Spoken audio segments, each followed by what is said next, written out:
Pernah lihat benda ini? Kelihatannya sepele ya, cuma kayak stiker foil biasa. Tapi jangan salah, di balik kesederhanaannya ini ada sebuah cerita pertempuran yang kompleks banget. Ini adalah kisah tentang sebuah sensor yang posisinya selalu terkepung oleh musuh-musuh tak kasat mata. Gini deh, idenya kan gampang banget ya. Tinggal tempel aja sensor ini, terus dia bakal ngasih tahu kita seberapa besar sebuah jembatan, sayap pesawat, atau struktur apapun itu meregang atau ketekan. Kelihatannya sebuah janji yang sangat simpel untuk tugas yang sepenting ini. Tapi, disinilah masalahnya muncul. Kalau emang segampang itu, kenapa sih hasil pengukurannya sering banget meleset? Kenyataannya, dapatin angka yang benar-benar akurat dari benda ini tuh perjuangan yang luar biasa. Banyak banget loh pengganggu yang siap merusak datanya. Jadi, dalam penelusuran kali ini, kita bakal bongkar tuntas semuanya. Kita mulai dari janji sederhananya, terus kita kenalan sama musuh-musuh tak kasat matanya, kita juga akan lihat gimana para insinyur membangun pertahanan cerdas, lalu kita hadapi musuh yang paling berat, yaitu waktu. Dan terakhir, kita susun strategi biar sensor ini tetap bisa diandalkan. Oke, kita mulai dari dasarnya dulu. Bayangin stiker ini nempel di sebatang besi. Waktu besinya kita tarik, stikernya kan ikut melar ya.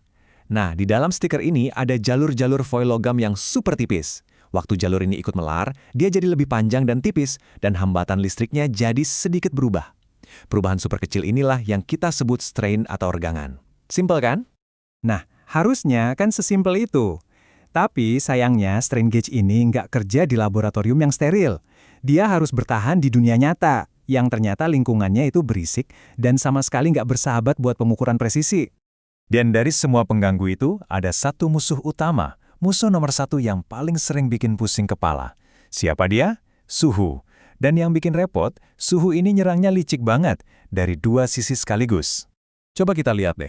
Serangan pertama itu dari dalam. Gini, waktu suhunya naik, atom atom di dalam foil logamnya itu getarannya jadi makin heboh.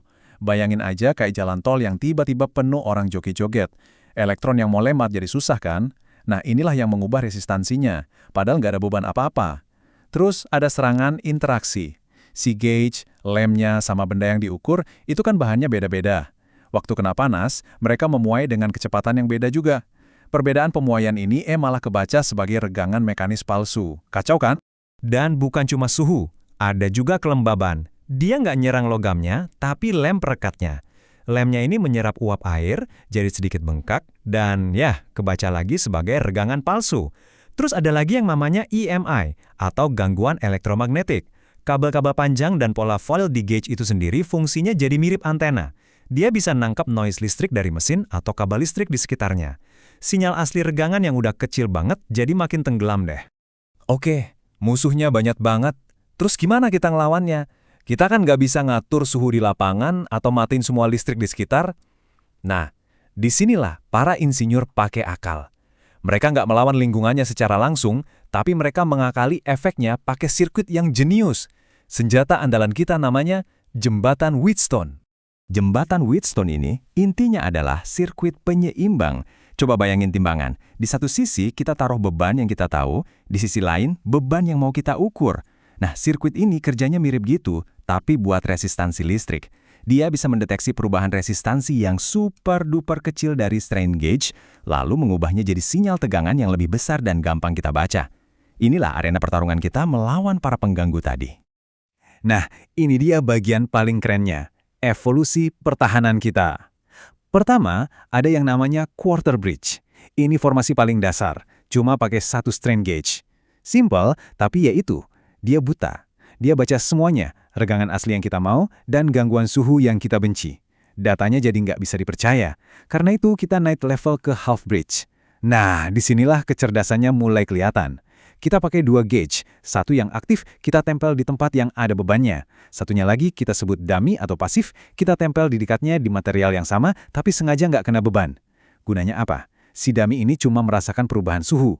Nah, jembatan Wheatstone ini secara otomatis mengurangkan efek suhu yang dibaca si dummy dari total sinyal yang dibaca si aktif. Voila! Yang tersisa cuma sinyal regangan murni. Inilah yang disebut kompensasi suhu. Cerdas kan? Tapi kalau mau yang paling canggih, kita pakai full bridge. Ini pakai 4 gauge sekaligus. Formasi ini kayak benteng pertahanan paling kokoh. Dia nggak cuma super efektif menghilangkan efek suhu, tapi juga bisa meningkatkan sensitivitas pengukuran jadi 2 kali lipat, dan hebatnya lagi, dia secara alami bisa menolak gangguan-gangguan lain kayak noise EMI. Ini benar-benar standar emasnya kalau kita mau presisi tingkat tinggi. Oke, kita udah pinter nih, udah bisa ngakalin gangguan dari lingkungan. Kita pikir masalah selesai.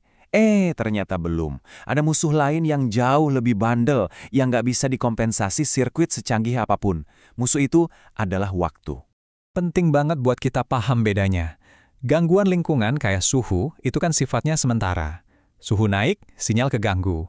Suhu turun, sinyal balik lagi normal, bisa bolak-balik. Tapi kalau degradasi karena penuaan, itu beda cerita. Ini adalah perubahan permanen di dalam material sensornya. Sekali rusak, ya rusak selamanya. Nggak bisa balik lagi.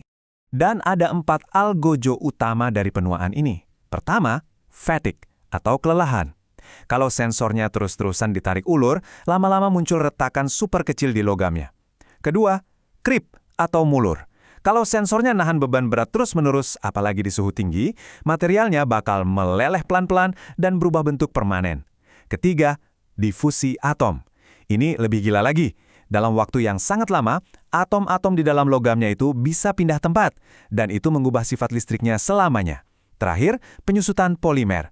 Lemnya sendiri setelah dipasang ternyata masih terus mengeras dan menyusut. Proses yang makan waktu berbulan-bulan bahkan bertahun-tahun ini, malah nimbulin regangan tekan palsu. Nah, karena musuhnya ini nggak bisa dihindari, strategi kita juga harus beda.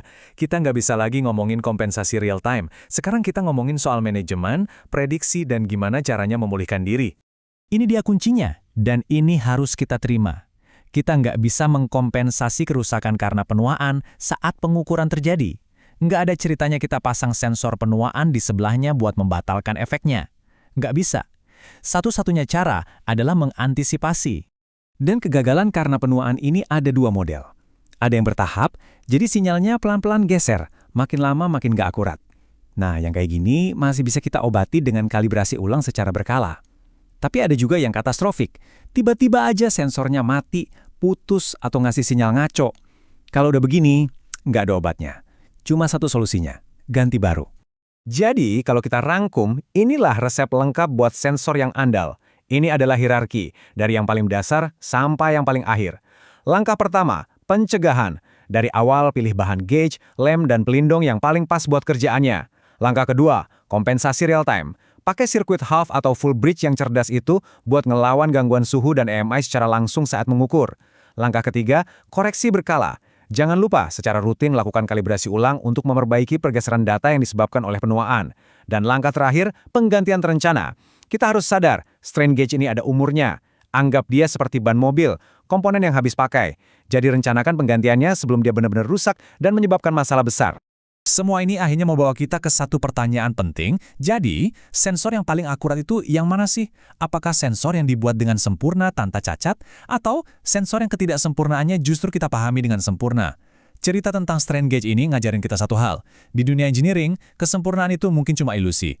Bisa jadi keandalan sejati itu datang bukan dari alat yang tanpa celah, tapi dari pemahaman kita yang mendalam akan setiap kelemahan dan batasannya.